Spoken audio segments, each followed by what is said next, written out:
Hi, my name is Drew Petty. I work at the Markle Foundation. We're a private family foundation based out of New York City, but we work on some national issues. For the last 4 years, we have been focused on the idea of the future of work and workforce development more broadly. We've been running our premier kind of initiative, something called Skillful, which we're doing in Colorado and now moving to other states. But why I'm up here and why I'm introducing Eric Seleznow from Jobs of the Future, he's going to talk to you a lot more about apprenticeships, is we very much believe the future should look like and needs to look like basically a skills-based labor ecosystem where the individual competencies or skills that folks have become the currency that allow them to move more freely between the system. A simple requirement foundationally, though, for this to work is for us to have an integrated labor ecosystem, which means it is something that business, educators, government, job seekers, and all others are working together and sharing information in an open way. It's also something that is an employer-led type of ecosystem, where there are alternative pathways to success that aren't just the four-year degree path or the things that we've traditionally relied on as proxies. In this case, if it's going to be employer-led, employers are going to be pulling people through. An apprenticeship is a perfect example of how someone can get onto a successful pathway that is employer-led, be trained up on the skills they need, and actually prove they have those skills, be assessed against them, and get a good job out of it that isn't just going to a four-year college. So we believe that things like that, on-the-job training, apprenticeships, and a number of things beyond that are going to be core to what we do in the future as people need to move more frequently. But with that, I will introduce Eric Seleznow, who will tell you a lot more than I can on the topic.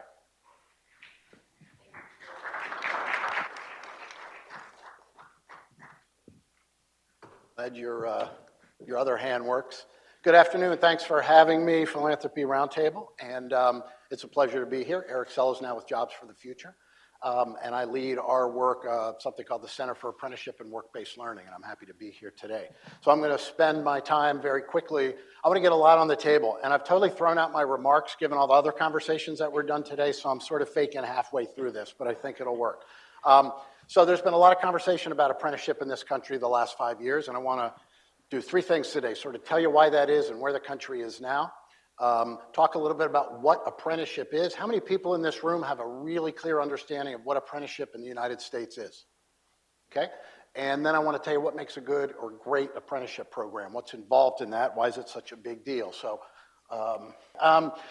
we lead that with Jobs for the Future, a large nonprofit out of Boston. So for 100 years in this country, apprenticeship has been active for 200 years, actually. George Washington was an apprenticeship. Benjamin Franklin was an apprentice. Elvis Presley was an apprentice. Probably didn't know that. I just learned that recently. There's a long and rich history of apprenticeship in this country and in Europe, often misunderstood. There is a major transformation going on in this country right now with apprenticeship that was largely blue-collar, union-related jobs. If I ask you to think about apprenticeship, what do you think of? I'm guessing you're thinking electricians, plumbers, and folks like that, right? Unions, building trades, maybe a little bit of manufacturing. So there's a major transformation going on in this country that's taking it from that sort of perception into new industries and new occupations in IT, in healthcare, in biotech, in cyberspace, advanced manufacturing, and healthcare. So there's a lot of change going on. Why is that? Well, for the last 100 years in this country, nobody paid much attention to apprenticeships except unions and building trades and a few other groups. In the last 5 years in this country, there's been a huge amount of talk in Washington about apprenticeship. There's 25 bills floating around in Congress, been massive investments, $350 million in investments by the previous administration and Congress and this administration on advancing apprenticeship. So that has created a huge amount of energy, enthusiasm, and activity all over the country in apprenticeship, in new modern apprenticeships, not your traditional ones. So, what does that mean for us now? So let's talk about what apprenticeship is. Okay. So with apprenticeship, before I talk about this slide, let me just tell you there's a lot of confusion about what apprenticeship is. It is employment, right? It's not training to employment, it is employment. An apprentice gets paid a wage, and that wage, they can get progressive improvement in that wage throughout the time of their apprenticeship. It is structured on-the-job learning, related technical instruction that complements the on-the-job learning, right? So you're working, you're getting paid, and you're learning at the same time. There's more than one pathway to the middle class. This linear progression of high school to college and out to employment doesn't work for a lot of people. Apprenticeship is often the other college without the debt because it creates a pathway for either youth, and there's some very high quality programs in youth registered apprenticeships, or adults into that pathway. So it is a job. That's the biggest thing people don't understand. It is a job. You're structured on the job learning, related technical instruction, ongoing assessment of skills, culminates in a industry recognized credential. So that's what it is. What it's not an internship, it's not an externship, it's not career exploration, it's not 8 hours on the job, 1 day a week, and then nothing else with that. It is a organized, structured, on-the-job learning related technical instruction. And apprenticeship works. Of all the workforce programs in this country, if you look at all the data, your highest completion rates of most of the workforce programs out there is apprenticeship.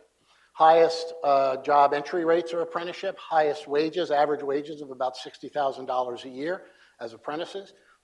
The job retention rate of apprentices, and Raphael probably understands this from his internship program that he operates, highest retention rates of 91, 92% retention rates. So really apprenticeship creates longevity on the job, reduces churn, and reduces the challenge with people with people keeping their jobs.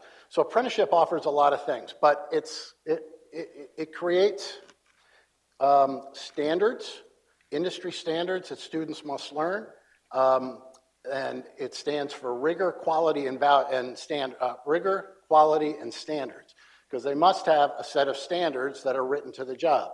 Now, apprenticeship has increased diversity. A number of companies around this country, I'll give you one example in the insurance industry, Zurich Insurance outside of Chicago, Aon in Chicago, and the Hartford, has stopped looking at bachelor's degrees for their claims administrator, and they have gone to apprenticeship models. Apprenticeship model would be 3 days a week on the job, 2 days a week at the community college, who has helped them put it together.